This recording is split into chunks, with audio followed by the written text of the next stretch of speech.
எடப்பாடி பழனிசாமி அவர்களுக்கு இது கை வந்திருக்கிறது என்று நான் நம்பியதால் தான் எடப்பாடி பழனிசாமி மீண்டும் வெல்வார் என்று நான் சொன்னேன்.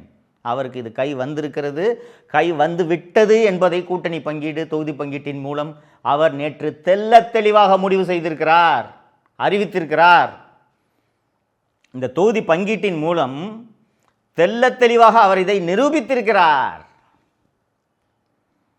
ஆனால் 20 கட்சி கூட்டணி தலைவர் என்று சொல்லக்கூடியவர் விழி பிதுங்கி கொண்டிருக்கிறார்.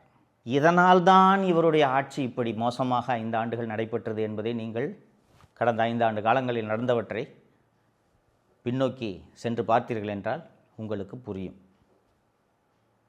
ரைட்டுங்களா? தொடர்ந்து பேசுவோம். நிறைய விஷயங்களுக்கு ஜாலியாக இருக்குது. இன்னும் ஃப்ராங்காக சொல்கிறேனே, ஜாலியாக இருக்குது. எலெக்ஷன் ஆரம்பித்தாலே திருவிழா. அது அதனால தான் தேர்தல் திருவிழா என்று அதை அழைக்கிறார்கள். கொண்டாட்டம் அல்லவா திருவிழா என்றால்?